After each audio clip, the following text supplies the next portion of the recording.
শেখ হাসিনার বিরুদ্ধে খুলনায় সরকার উৎখাত ষড়যন্ত্র মামলা ট্রাইব্যুনালে আইনজীবী হতে জেড.আই খান পান্নার আবেদন খারিজ। গাজীপুর কোর্টে সার্জিস আলমের বিরুদ্ধে মামলা, সাংবাদিক তুহিন হত্যা নিয়ে বিএনপির বিরুদ্ধে অপপ্রচারের অভিযোগ। লুটের পর সিলেটের সাদা পাথর পর্যটন কেন্দ্র যেন মরুভূমি, প্রকাশ্যে চলছে পাথর উত্তোলন, পুলিশ প্রশাসনের মুখে গাইবান্ধা পুলিশ। পদ্মার পানি বেড়ে ডুবল রাজশাহীতে, জেগে ওঠা চর, পানিবন্দী কয়েক হাজার পরিবার, টি বাঁধে চলাচলে সীমিত। এবং গাইবান্ধা ট্রাক চাপে ইজিবাইকের 3 যাত্রীর মৃত্যু, সুনামগঞ্জে 4 জন নিহতের ঘটনায় বাস চালকে 2 দিনের রিমান্ড। দেখছিলেন দেশ জনপদ সংবাদ শিরোনাম, সঙ্গে আছে আমি জেসিকা বেদিন। বিস্তারিত। ফেব্রুয়ারির মাঝামাঝিতে বাংলাদেশ নির্বাচনের জন্য প্রস্তুত। মালয়েশিয়ার প্রধানমন্ত্রী আনোয়ার ইব্রাহিমের সঙ্গে যৌথ সংবাদ সম্মেলনে এ কথা জানান প্রধান উপদেষ্টা ডক্টর ইউনূস। এ সময় নির্বাচনে মালয়েশিয়ার সরকারের সহযোগিতা চান তিনি। এছাড়াও বাংলাদেশে বিনিয়োগের আহ্বান জানান ডক্টর ইউনূস। সংবাদ সম্মেলনে বাংলাদেশকে মহান বন্ধু বর্ণনা করেন প্রধানমন্ত্রী আনোয়ার ইব্রাহিম। লুৎফর কবিরের রিপোর্ট। মালয়েশিয়ার কুয়ালালামপুরের পুত্রজায়ায় সকাল 9টায় প্রধানমন্ত্রী আনোয়ার ইব্রাহিমের কার্যালয়ে পৌঁছালে সেখানে বাংলাদেশের প্রধান উপদেষ্টা ডক্টর মোহাম্মদ ইউনূসকে দেয়া হয় লাল গালিচার অভ্যর্থনা ও গার্ড অব অনার। সেখানে দুদেশের জাতীয় সঙ্গীত পরিবেশন করা হয়।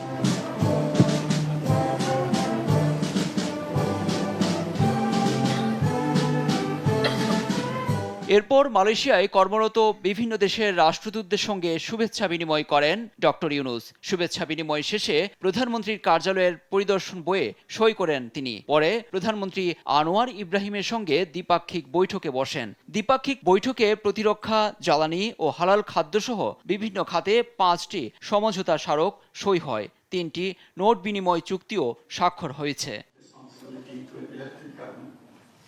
এরপর যৌথ সংবাদ সম্মেলনে আসেন প্রধান উপদেষ্টা ও মালয়েশিয়ার প্রধানমন্ত্রী। ব্রিফিংয়ে মালয়েশিয়াকে বাংলাদেশের ব্যবসায়ী অংশীদার এবং বন্ধু রাষ্ট্র আখ্যা দিয়েছেন অন্তর্বর্তী সরকারের প্রধান উপদেষ্টা ডক্টর ইউনূস। বাংলাদেশে বিনিয়োগ বাড়ানোর আহ্বান জানানোর পাশাপাশি রোহিঙ্গা প্রত্যাবাসনে মালয়েশিয়াকে পাশে চেয়েছেন তিনি।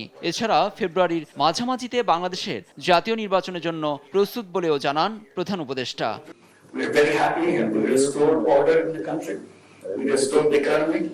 We restored institutions to function within just about a year.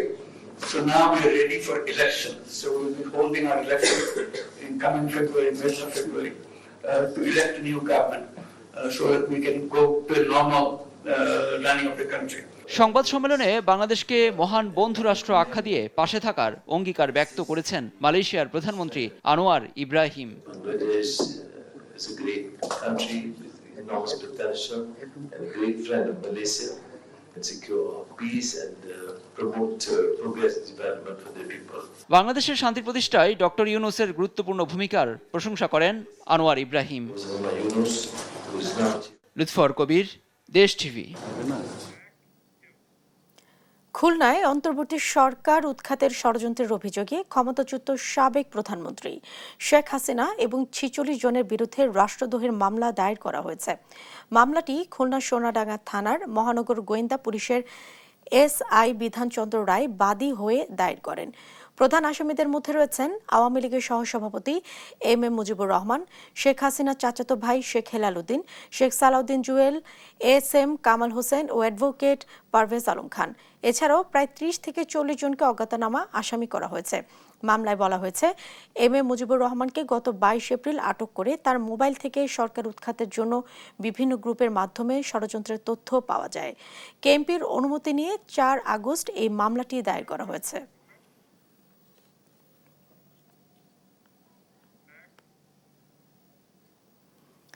Sheikh হাসিনার আইনজীবী হতে চেয়ে ট্রাইব্যুনালে আবেদন করলেন সিনিয়র আইনজীবী জেড.আই খান পান্না। 5 সাক্ষীর সাক্ষ্য গ্রহণ শেষে এই আবেদন করেন তিনি। এতদিন পর নির্দিষ্ট ব্যক্তির আইনজীবী হতে চাওয়ার কারণ কি জানতে চেয়ে নাকচ করে দিয়েছেন আদালত। এদিকে জুলাই আন্দোলনের দ্বিতীয় দিনের মতো চলছে সাক্ষ্য গ্রহণ। সাবরিনা মজুমদার রিপোর্ট, জানাচ্ছেন আলিয়া কাসাকাশ। জুলাই গণ অভ্যুত্থানে দেশ জুড়ে যে ব্যাপক গণহত্যা হয়েছিল তার নেতৃত্বে ছিলেন পলাতক ফ্যাসিস্ট সরকারের প্রধানমন্ত্রী শেখ হাসিনা। ইতোমধ্যে মানবতা বিরোধী অপরাধের মামলায় তার বিরুদ্ধে আন্তর্জাতিক অপরাধ ট্রাইব্যুনালে চলছে সাক্ষ্য গ্রহণ। নেওয়া হয়েছে ৫ জন সাক্ষীর সাক্ষ্য। এমন অবস্থায় আন্তর্জাতিক অপরাধ ট্রাইব্যুনালের কাছে সাবেক প্রধানমন্ত্রী শেখ হাসিনার আইনজীবী হয়ে মামলা লড়ার আবেদন করলেন জেডাই খান পান্না। তবে আদালত তার আবেদনটি প্রত্যাখ্যান করেন। নির্দিষ্ট ব্যক্তির জন্য এতদিন পর কেন আবেদন করলেন সে প্রশ্নও করে ট্রাইব্যুনাল। আবেদনকারী আইনজীবী বলেন, শেখ হাসিনার পক্ষে মামলা লড়ার কারণ জেডাই খান পান্নাই বলতে পারবেন। মাননীয় প্রধানমন্ত্রী। এদিকে জুলাই আন্দোলনে চাংখারপুলে আনাস সহ ৬ জন হত্যা মামলার দ্বিতীয় দিনের সাক্ষ্য নেওয়া হয়। সাক্ষ্য দেন শহীদ জুনায়েদের বাবা শেখ জামাল হাসান সহ ২ জন। এদিন সাভারে ইয়ামিন হত্যা মামলার প্রতিবেদন দাখিলের জন্য ১৪ সেপ্টেম্বর এবং শাপলা গণহত্যার মামলা তদন্তের প্রতিবেদন দাখিলের জন্য ১২ নভেম্বর দিন ধার্য করেছে ট্রাইব্যুনাল। আদালতে হাজিরও করা হয় ১৩ আসামিকে। আলী আকাশ, দেশ টিভি, ঢাকা। গাজীপুরে সাংবাদিক তুহিন হত্যা মামলায় বিএনপিকে জড়িয়ে অপপ্রচার। এবার সেই অভিযোগে এনসিপি নেতা সার্জিস আলমের বিরুদ্ধে দায়ের হলো ১০ কোটি টাকার মানহানির মামলা, যা নতুন করে সরগরম করেছে রাজনৈতিক অঙ্গন। সহকর্মী এম নজরুল ইসলামের পাঠানো তথ্যছবিতে আরো জানাচ্ছেন শায়লা খান। মঙ্গলবার গাজীপুর আদালতে মামলাটি করেন বাসন থানা বিএনপির সভাপতি তানভীর সিরাজ। তিনি জানান, অপরাধী চক্রের ভিডিও করায় সাংবাদিক তুহিনকে হত্যা করা হয়। অথচ ঘটনার প্রকৃত তথ্য না জেনেই সার্জিস আলম বিএনপিকে জড়িয়ে নানা অপপ্রচার চালিয়েছেন, যা দলের ভাবমূর্তি নষ্ট করেছে।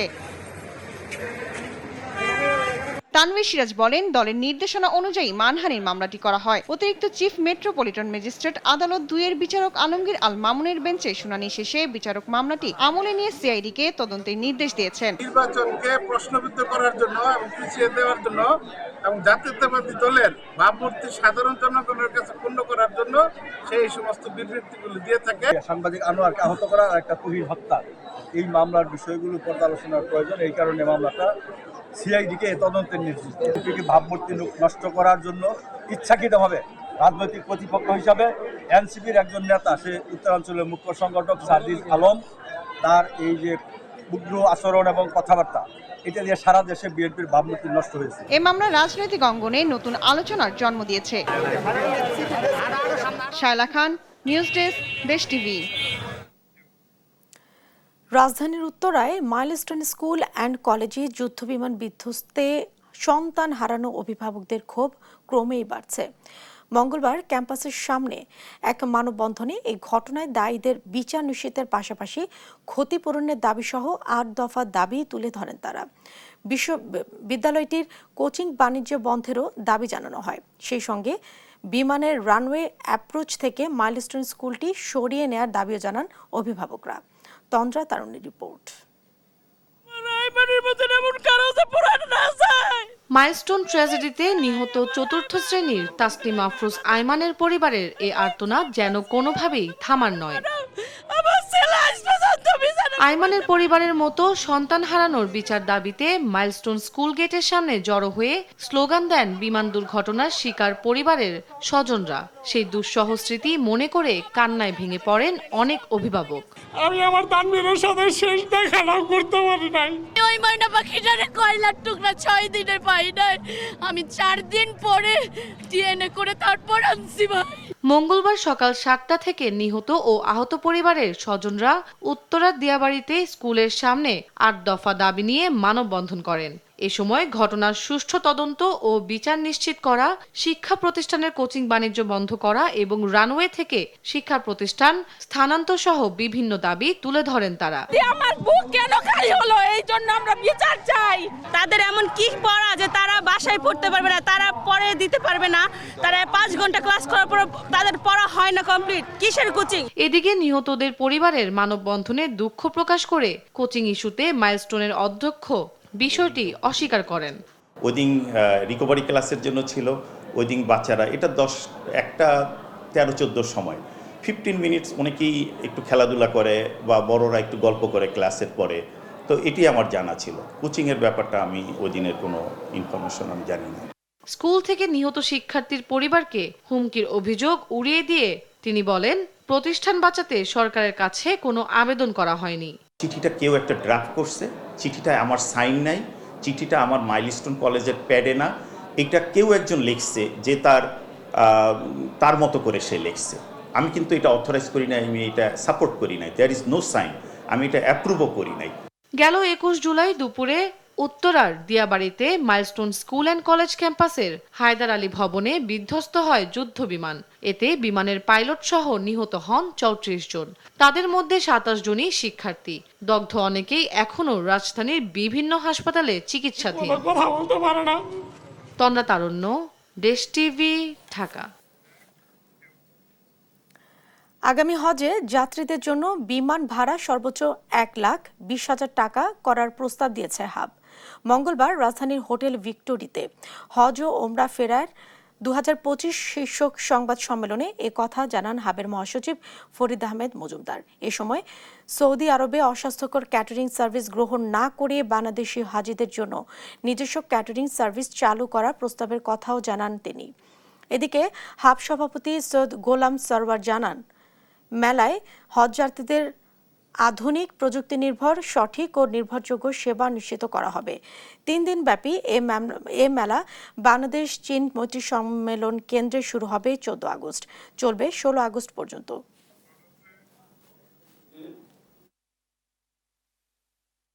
ডেডিকেটেড হজ ফ্লাইটের কথা বলে যে দ্বিগুণ ভাড়াটা নেওয়া হয়, সত্যিকার অর্থে কোনো এয়ারলাইন্স ডেডিকেটেড ফ্লাইট পরিচালনা করেন না।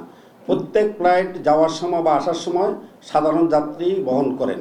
সুতরাং আমাদের রেগুলার যে ভাড়া 80-90 হাজার বা সর্বোচ্চ 1 লক্ষ টাকা আমাদের উমরা ফেয়ার বা অন্যান্য ফেয়ারগুলো, আমরা মনে করি সেরকম মতো তফসিল ঘোষণা করা হলো জাহাঙ্গীরনগর বিশ্ববিদ্যালয়ের কেন্দ্রীয় ছাত্র সংসদ জাকসু নির্বাচনের। আগামী 11 সেপ্টেম্বর অনুষ্ঠিত হবে ভোট গ্রহণ। জাহাঙ্গীরনগর বিশ্ববিদ্যালয় ক্যাম্পাস জুড়ে বিরাজ করছে উৎসবের আমেজ। তবে অছাত্রদের হলের সিট দখল রাখাকে নিরাপত্তার সংকট হিসেবে দেখছেন শিক্ষক শিক্ষার্থীরা। বিশ্ববিদ্যালয় প্রশাসন বলছে হল ছাড়তে বাধ্য করা হবে অছাত্রদের। দেওয়ানি মনের রিপোর্ট জানাচ্ছেন মাগদুরামিতি। নানা জল্পনা কল্পনার অবসান ঘটিয়ে গেল রোববার বিকেলে দ্বিতীয়বারের মতো তফসিল ঘোষণা হয় জাকসু নির্বাচনের। ঘোষণা অনুযায়ী 11 সেপ্টেম্বর সকাল 9টা থেকে বিকেল 5টা পর্যন্ত অনুষ্ঠিত হবে কেন্দ্রীয় ও হল সংসদ নির্বাচনের ভোট গ্রহণ। তফসিল ঘোষণার পর থেকে পুরো ক্যাম্পাস জুড়ে বিরাজ করছে উৎসবের আমেজ। শিক্ষার্থীরা বলছেন এই নির্বাচন তাদের গণতান্ত্রিক অধিকার ও নেতৃত্বের বিকাশে নতুন দিগন্ত উন্মোচন করবে। তাই নির্ধারিত সময়ে সুষ্ঠুভাবে ভোট গ্রহণ সম্পন্ন করার দাবি তাদের। যে জাকসু নির্বাচন এতদিন পর অনুষ্ঠিত হতে যাচ্ছে, আমরা চাই যে উপযুক্ত নেতৃত্ব উঠে আসুক। জাকসু নির্বাচন যদি হয় তাহলে কিন্তু ওই সমস্ত যেরকম গোষ্ঠী রয়েছে তারা কিন্তু দখলদারিত্ব, টেন্ডারবাজি, পেশিশক্তি যে রাজনীতি রয়েছে সেটা কিন্তু করতে পারবে না। আমরা অবশ্যই চাই যে নির্বাচনটা অবশ্যই তারিখ অনুযায়ী হোক এবং সেটা হচ্ছে যে আর না পিছাক।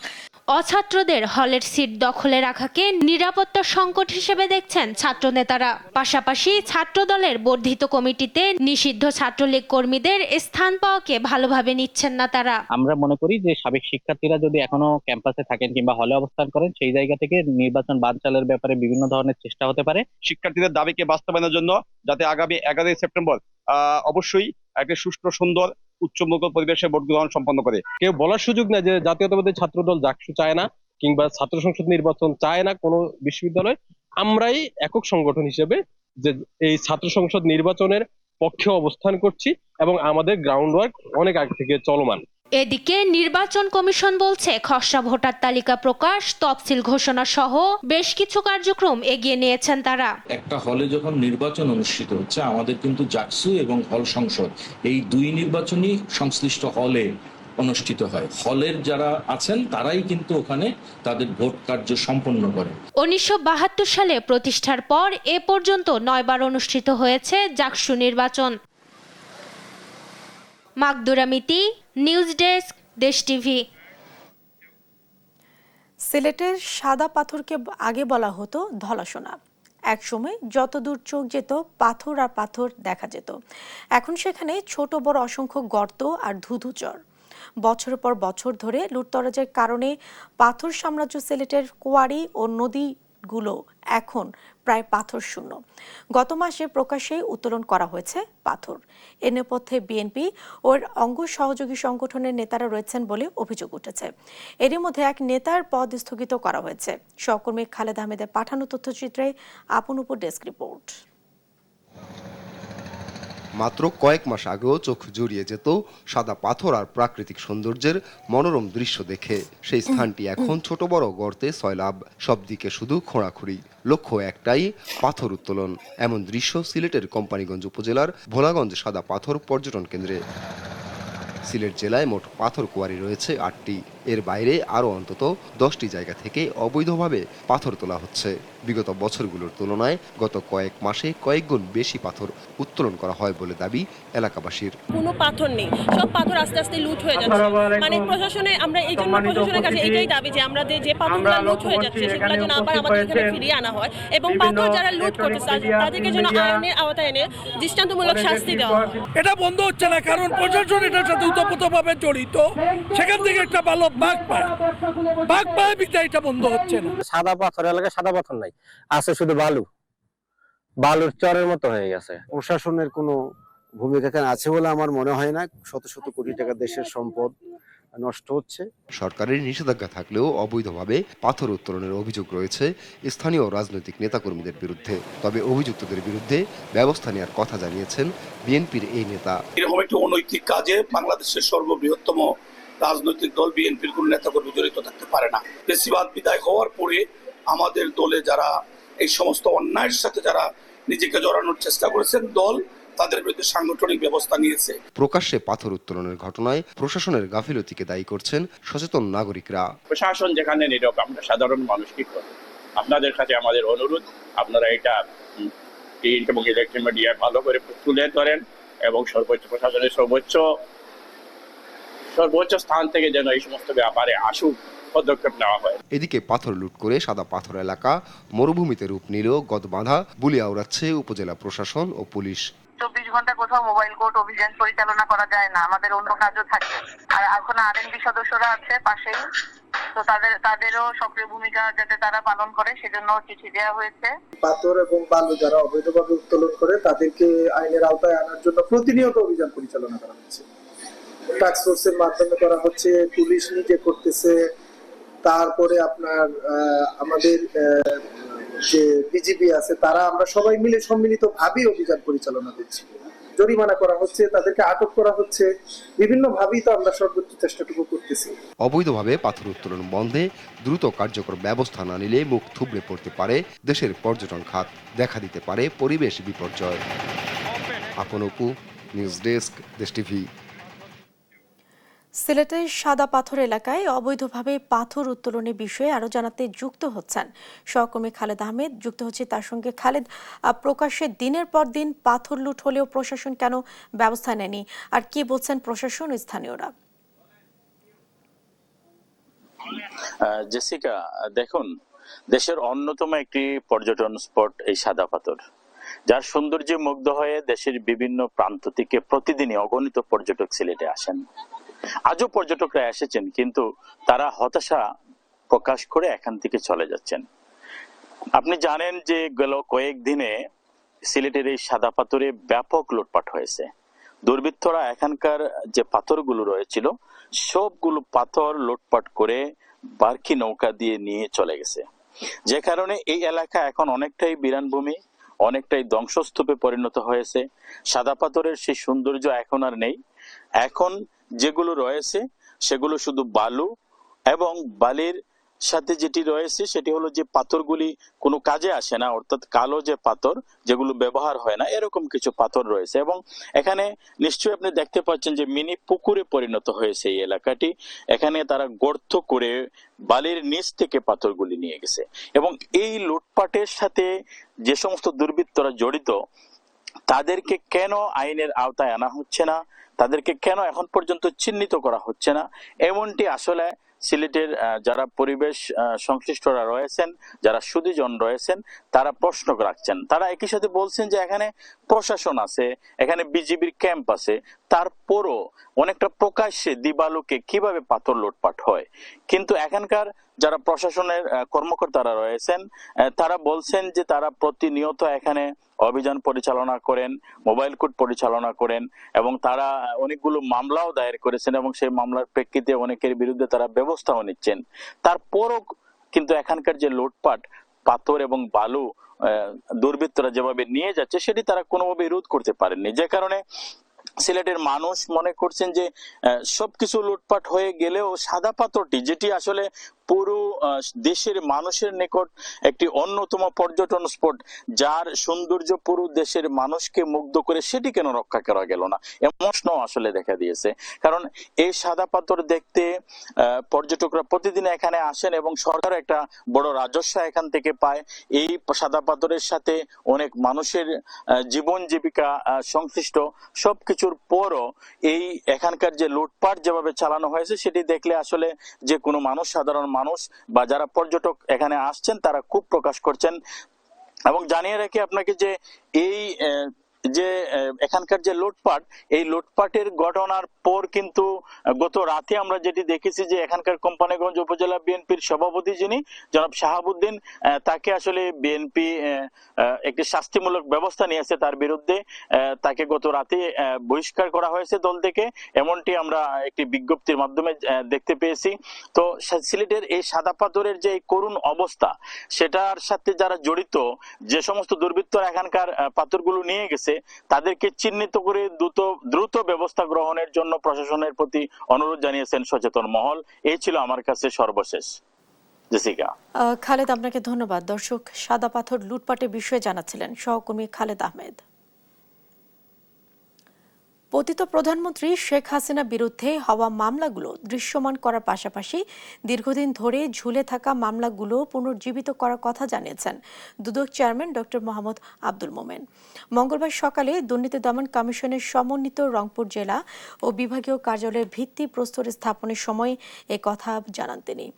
বলেন, দুর্নীতির বিরুদ্ধে দুদক কঠোর অবস্থানে রয়েছে, কাউকে ছাড় দেওয়ার সুযোগ নেই। প্রধান উপদেষ্টা দুর্নীতির বিরুদ্ধে সোচ্চার বলেও জানান তিনি।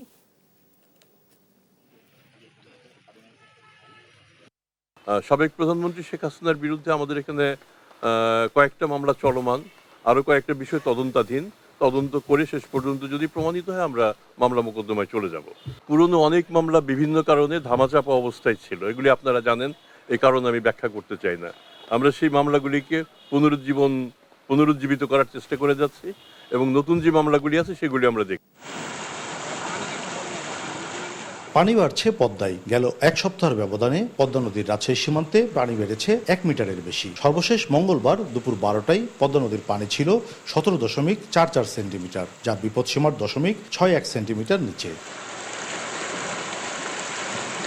পদ্মা নদীর পানি বাড়তে থাকায় তীরবর্তী এলাকাগুলো প্লাবিত হয়েছে। অনেক পরিবার পানিবন্দী হয়ে পড়েছে, দিন কাটছে কষ্টে। হঠাৎ পানি বাড়িয়ে পানি এসে আমাদের সব ডুবে গেছে।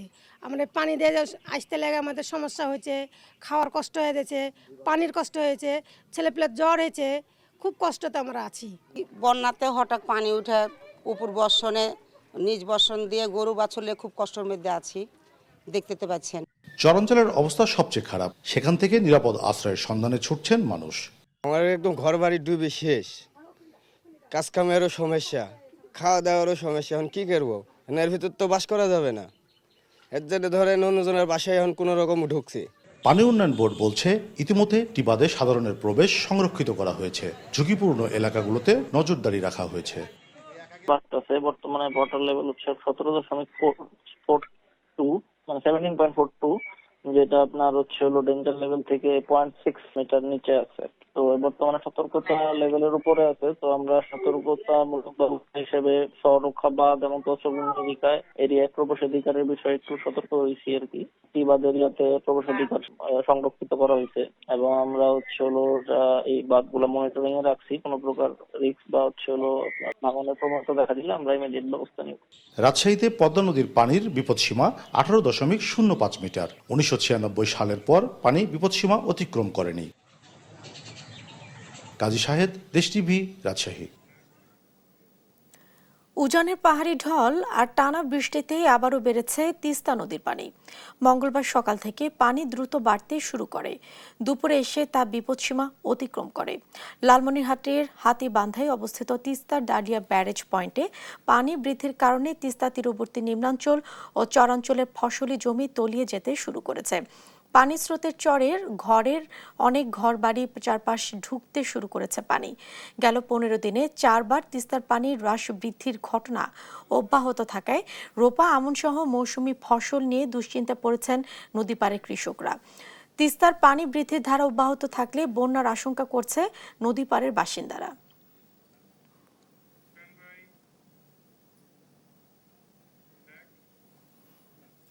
প্রায় 2 মাসের টানা বর্ষণে ডুবে গেছে মেহেরপুরের বিস্তীর্ণ কৃষি জমি।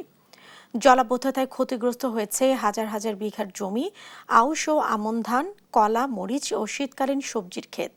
ভেসে গেছে মাছের ঘেরও। এতে খাদ্য সংকটের সম্ভাবনার পাশাপাশি অর্থনৈতিকভাবে বড় ধাক্কা খেতে হচ্ছে কৃষকদের। দীর্ঘ জলাবদ্ধতায় ক্ষতিগ্রস্ত কৃষকরা এখন সরকারি সহায়তায় অপেক্ষায়। আক্তারুজ্জামানের প্রতিবেদন, জানাচ্ছেন ফারজান আফরোজ টুম্পা।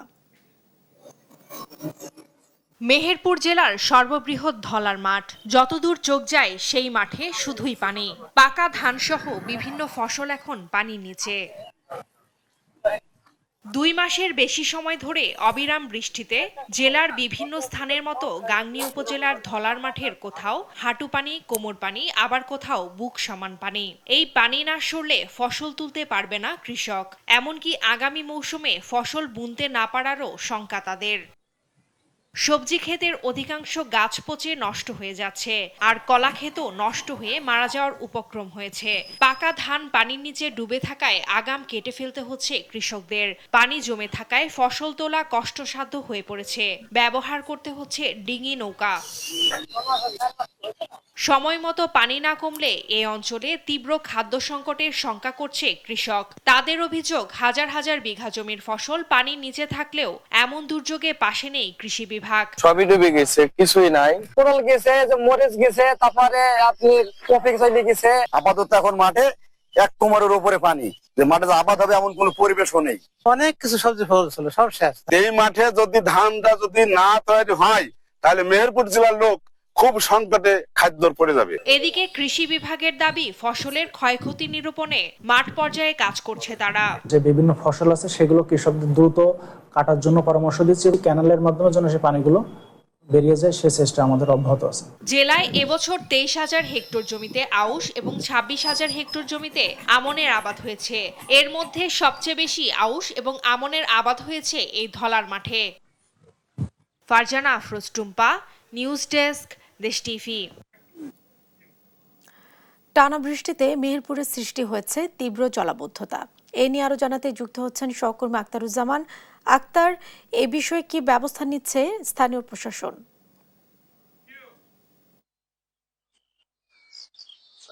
জেসিকা, যেমনটি বলছিলেন যে মেহেরপুরের যে বিস্তীর্ণ ধলার মাঠ, এই ধলার মাঠে কিন্তু কয়েক হাজার বিঘা জমি কিন্তু পানির নিচে এখনো তলিয়ে আছে। তাদের বিশেষ করে পাকা ধান কিন্তু ঘরে তুলতে পারছেন না কৃষকরা। এ পর্যন্ত আমরা তেমন কোনো ব্যবস্থা নিতে দেখিনি। পানি উন্নয়ন বোর্ড আছে, তারপরে দুর্যোগ ব্যবস্থাপনা অধিদপ্তর রয়েছে, কৃষি অধিদপ্তর রয়েছে। কৃষকরা কিন্তু যে দুর্ভোগে পড়েছেন, এ পর্যন্ত কিন্তু কৃষকদের যে আসলে কি করণীয় সে বিষয়ে কিন্তু কেউ কথা বলতে চাননি। তো আমরা দেখেছি যে এখানে যে হাজার হাজার বিঘা জমির ফসল এখনো তলিয়ে আছে, সেখানে কিন্তু যে কালভার্ট নির্মাণ বা পাশে যে কালদা নদী আছে, এই পানি যদি কালদা নদীতে প্রবাহিত করা হয় তাহলে কিন্তু এখানকার কৃষকরা তাদের হাজার হাজার বিঘা জমির ফসল কিন্তু ঘরে তুলতে পারতো। আমরা অনেকে কৃষকদের সাথে কথা বলেছি, কৃষকরা আমাদেরকে যেমনটি জানিয়েছেন যে দেখবেন যে পিছনে যে পানি জমে আছে, এখানে বিস্তীর্ণ মাঠে কিন্তু সেই পানির আমরা প্রবাহ দেখতে পাচ্ছি। তো কিছুটা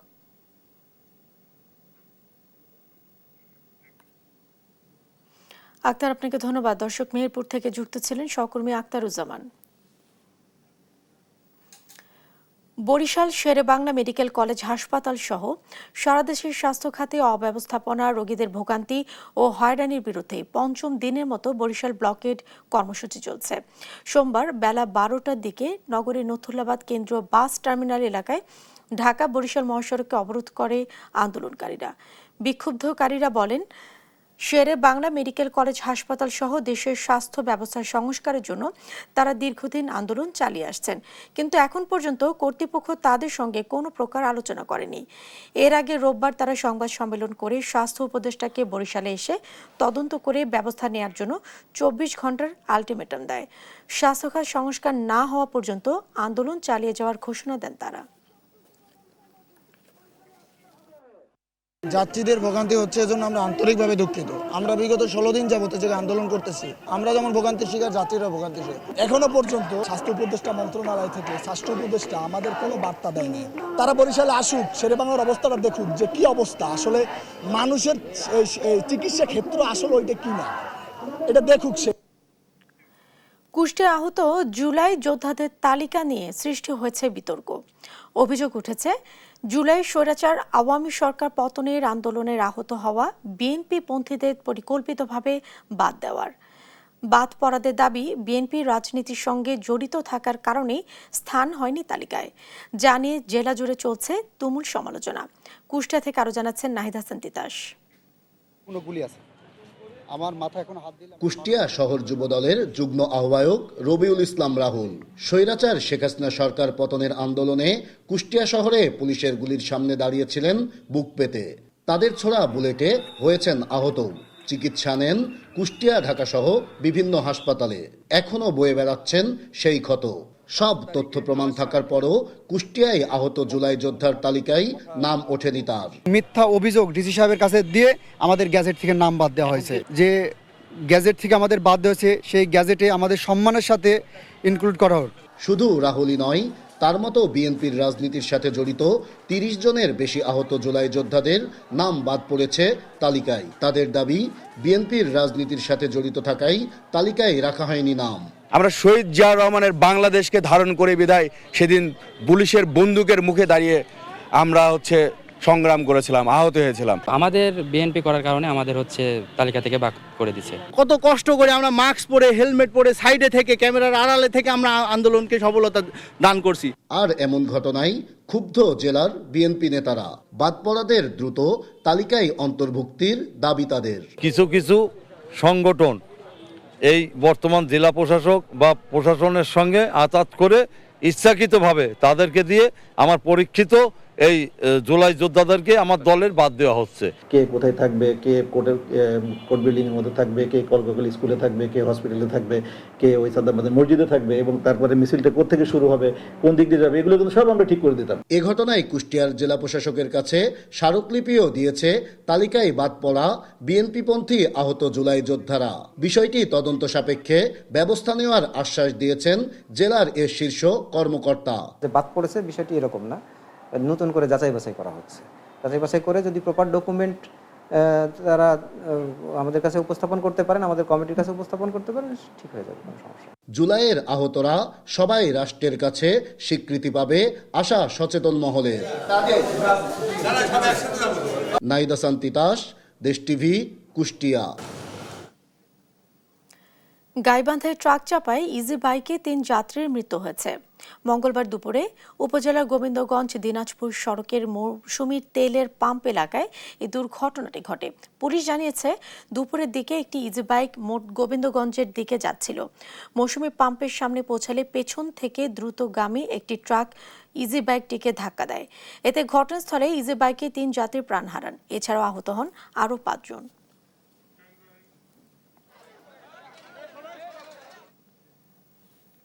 সুনামগঞ্জের বাহাদুরপুরে ভয়াবহ সড়ক দুর্ঘটনায় বিশ্ববিদ্যালয়ের ছাত্রী সহ 4 জনের মৃত্যুর ঘটনায় বাস চালক জাকির আলমের 2 দিনের রিমান্ড মঞ্জুর করেছেন আদালত।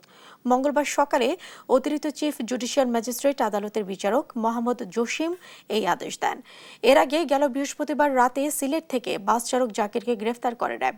পরদিন তাকে সুনামগঞ্জ সদর মডেল থানায় হস্তান্তর করা হয়। গেল বুধবার দুপুরে ঢাকা সুনামগঞ্জ আঞ্চলিক মহাসড়কের জয় কলস এলাকায় বাস ও সিএনজি অটোরিকশার মুখোমুখি সংঘর্ষে 4 জনের মৃত্যু হয়। চট্টগ্রাম বন্দরে আওয়ামী লীগ নেতাকর্মীর হামলায় গুরুতর আহত হয়েছেন পুলিশের উপপরিদর্শক আবু সাইদ রানা। সোমবার রাতে সল্টগোলা ক্রসিং ঈশান মিস্ত্রি হাট সংলগ্ন এলাকায় আওয়ামী লীগ নেতাকর্মীরা ঝটিকা মিছিল বের করলে খবর পেয়ে পুলিশ ঘটনাস্থলে যায়।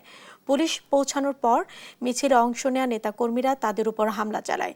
এতে এসআই আবু সাইদ রানা মাথা ও হাতে গুরুতর জখম হন। পরে তাকে হাসপাতালে ভর্তি করা হয়।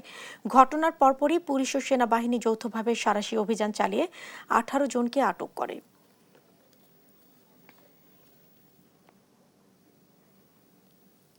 যশোর অভয়নগরে লিমন শেখ নামে এক ভ্যান চালককে শ্বাসরোধে হত্যা করেছে দুর্বৃত্তরা। অভয়নগর থানার অফিসার ইনচার্জ আব্দুল আলিম জানান, লিমন সোমবার রাতে ভ্যান নিয়ে বাড়ি থেকে বের হয়ে পরে আর ফেরেনি। মঙ্গলবার সকালে স্থানীয়রা শঙ্কর পাশা গ্রামের একটি গাছের সঙ্গে গলায় কাপড় পেঁচানো অবস্থায় তার মৃতদেহ দেখতে পায়। পরে পুলিশ ঘটনাস্থলে গিয়ে মরদেহ উদ্ধার করে। প্রাথমিকভাবে ধারণা করা হচ্ছে ভ্যান ছিনিয়ে নিতে গিয়েই এ হত্যাকাণ্ড ঘটেছে। নিহতের মরদেহ সদর যশোর হাসপাতালে মর্গে পাঠানো হয়েছে। এই ঘটনায় কাউকে আটক করা যায়নি।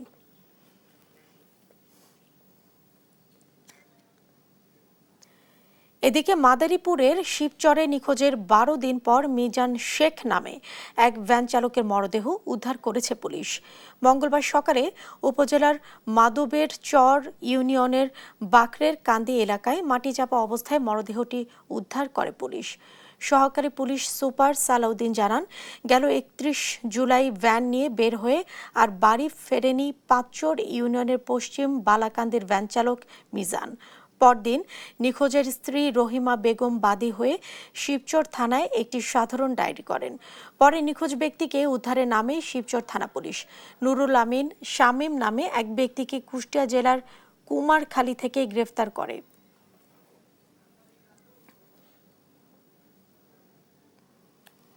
চাঁপাইনবাবগঞ্জের কুমিরদা বিলে 4 কোটি টাকার মাছ চুরি ও হামলার অভিযোগ উঠেছে স্থানীয় কৃষক লীগের সাধারণ সম্পাদক মোহাম্মদ আলফাজের বিরুদ্ধে। মঙ্গলবার দুপুরে শহরে প্রেস ক্লাবের সংবাদ সম্মেলনে অভিযোগ করেন চৌধুরী ইসমাইল সাজ্জাদ জোহাদ ওয়াকাফ স্টেটের পক্ষে প্রতিনিধি সাইদুল ইসলাম রানা। লিখিত বক্তব্যে তিনি জানান, 2023 সালে আলফাজ প্রায় 4 কোটি টাকার মাছ চুরি ও 2 জনকে পঙ্গু করে দেন। এই ঘটনায় 2025 সালে 13 ফেব্রুয়ারি শিবগঞ্জ থানায় 2টি মামলা দায়ের করা হয়। এরপর আলফাজ কোর্টের নির্দেশ অমান্য করে নিয়মিত মাছ ধরছেন এবং উল্টো স্টেটের দায়িত্বশীলদের বিরুদ্ধে মিথ্যা প্রচারণা চালাচ্ছেন বলে অভিযোগ করা হয়। কৃষক লীগের সহসভাপতি শিবগঞ্জ থানার জনাব আলফাজ আজকে বিগত প্রায় 2 বছর যাবৎ আমাদের কুমিরাদহ বিল দখল করে নিয়ে আসে। কি আমরা যখন মাছ মারতে যাই, হ্যাঁ দৈনিক রাত্রে মাছ মারে চুরি করে, এবং কি আমরা মাছ মারতে গেলে সে 1-2টা বিস্ফোরণ ঘটায় সেরা আমাদের নামে মিথ্যা মামলা করে। নেত্রকোনার কেন্দ্র উপজেলার দুর্জাপুরে জরাজীর্ণ ভবনে চলছে সরকারি প্রাথমিক বিদ্যালয়ে পাঠদান। বৃষ্টি হলেই ছাদ থেকে পড়ে পানি, খসে পড়ছে দেয়ালের পলেস্তারও। ছাদ ও ভিমে ফাটল ধরে ঘটেছে ভিম ভাঙার ঘটনাও। এতে ভয়ে শিক্ষক শিক্ষার্থীরা ক্লাস করতে চাইছেন না, আতঙ্কে রয়েছেন অভিভাবকরাও। প্রাণহানি ঠেকাতে দ্রুত নতুন ভবনে নির্মাণ দাবি তাদের। সহকর্মী জিয়াউর রহমানের পাঠানো তথ্য ছবিতে আরো জানাচ্ছেন ফারজান আফরোজ টুম্পা। বাইরে থেকে বোঝার উপায় নেই, শ্রেণীকক্ষের ভেতরের অবস্থা জরাজীর্ণ। খসে খসে পড়ছে দেয়ালের পলেস্তারা। বর্ষা মৌসুমে বৃষ্টির পানি চুয়ে শ্রেণীকক্ষে সৃষ্টি হয় স্যাঁতস্যাঁতে পরিবেশ। দেয়াল বেয়ে পানি পড়ায় বিদ্যালয় ভবনের ছাদ ও ভীমে দেখা দিয়েছে ফাটল। 1975 সালে নেত্রকোনার কেন্দুয়ায় শান্দিকোনা ইউনিয়নে প্রতিষ্ঠা হয় দুরজাপুর রাজ আলী খান সরকারি প্রাথমিক বিদ্যালয়। এরপর 1994 সালে নতুন ভবন নির্মাণ হয়। 31 বছরের মাথায় জরাজীর্ণ হয়ে চরম ঝুঁকিপূর্ণ হয়ে পড়েছে ভবনটি। গত বছর শ্রেণীকক্ষে ক্লাস চলাকালীন ভীম ভেঙে পড়ার ঘটনা ঘটে। এতে কেউ হতাহত না হলেও আতঙ্ক দেখা দিয়েছে শিক্ষক, শিক্ষার্থী সহ অভিভাবকদের মাঝে। কমতে শুরু করেছে শিক্ষার্থীর সংখ্যাও। আমরা এই দিন আয়ের দেখি এই স্কুল ভেঙে পড়েছে, আজকেও বসে ভেঙে পড়েছে। আমরা স্কুলে অফিস রুমে ক্লাস করি। আমরা যখন স্কুলে আসি তখন চাপ ভেঙে পড়ে, তার জন্য কেউ ব্যথা পায়নি। যদি থাকতো সবাই মারা যেত, তাই ভয় আমরা এই ক্লাসে যাই না। একটা ভীম কয়েকদিন আগে ভেঙে পড়েছে আর কি। তারপরে ছাত্ররা ছিল না, তাহলে অনেক বাচ্চা মারা যেত। এ ঘটনায় উপজেলা নির্বাহী কর্মকর্তা ও উপজেলা শিক্ষা কর্মকর্তা বিদ্যালয় পরিদর্শন করলেও ভবনটি পরিত্যক্ত ঘোষণা না করায় ক্ষুব্ধ স্থানীয় বাসিন্দারা। টিও সাহেবকে জানানো হয়েছে, এটিও সাহেবকে জানানো হয়েছে, জানানোর পরে ওনারা কোনো কার্যক্রম নেয় নাই। ওনারা উদাসীনতার সাথে ওনারা কাজ কাম করতেছেন। বিকল্প ভবন না থাকায় পাশের ছোট্ট অফিস রুমেই গাদাগাদি করে চলছে পাঠদান। এতে চরমভাবে ব্যাহত হচ্ছে শিক্ষা কার্যক্রম। যে কোনো সময় যে কোনো বড় ধরনের দুর্ঘটনা হয়ে যেতে পারে, এই জন্য আমরা ওই রুমগুলিকে বন্ধ করে দিয়ে অফিস কক্ষে ক্লাস নিচ্ছি। আমাদের অনেক অসুবিধা হচ্ছে, দ্রুত একটা ব্যবস্থা নেওয়ার জন্য আমরা আবেদন রাখছি। যদিও আপাতত টিনশেড ঘর করে কার্যক্রম চালু রাখা সহ নতুন ভবন নির্মাণের ব্যবস্থার আশ্বাস দেন উপজেলা নির্বাহী কর্মকর্তা। খুব দ্রুত সময়ের মধ্যে একটি টিনশেড নির্মাণ করে দেব, এই বিষয়ে আমরা যথাযথ কর্তৃপক্ষের কাছে লিখেছি। আশা করছি খুব দ্রুত সময়ের মধ্যে আমরা এটি বরাদ্দ পেয়ে আমরা টিনশেড নির্মাণ করে দেব। ফারজানা আফরোজ টুম্পা, নিউজ ডেস্ক, দেশ টিভি। এ পর্যায়ে দেশ জনপদ সংবাদ শিরোনামগুলো জানিয়ে দিচ্ছে আরো একবার। শেখ হাসিনার বিরুদ্ধে খুলনায় সরকার উৎখাত ষড়যন্ত্র মামলা ট্রাইব্যুনালে আইনজীবী হতে জেডাই খান পান্নার আবেদন খারিজ। গাজীপুর কোর্টে সার্জিস আলমের বিরুদ্ধে মামলা, সাংবাদিক তুহিন হত্যা নিয়ে বিএনপির বিরুদ্ধে অপপ্রচারের অভিযোগ। লুটের পর সিলেটের সাদা পাথর পর্যটন কেন্দ্র যেন মরুভূমি, প্রকাশ্যে চলছে পাথর উত্তোলন, পুলিশ প্রশাসনের মুখে গদবাধা বলি। পদ্মার পানি বেড়ে ডুবল রাজশাহীতে, জেগে ওঠা চর, পানিবন্দী কয়েক হাজার পরিবার, টি বাঁধে চলাচল সীমিত। এবং গাইবান্ধায় ট্রাক চাপা ইজি বাইকে 3 যাত্রীর মৃত্যু, সুনামগঞ্জে 4 জন নিহতের ঘটনায় বাস চালককে 2 দিনের রিমান্ড। এই ছিল এখনকার দেশ জনপদ সংবাদ। পরের বুলেটিন দেখার আমন্ত্রণ রইল। এছাড়া দেশ টিভির সর্বশেষ সব খবর পেতে ভিজিট করুন www.desh.tv। ফেসবুকে আমাদের সঙ্গে যুক্ত থাকুন দেশ টিভি অথবা দেশ টেলিভিশন পেজে। সর্বশেষ সব ভিডিও পেতে ইউটিউবে আমাদের হ্যান্ডেল @দেশ টেলিভিশন অথবা @দেশ টিভি নিউজ লিখে সার্চ করুন। ধন্যবাদ সাথে থাকার জন্য।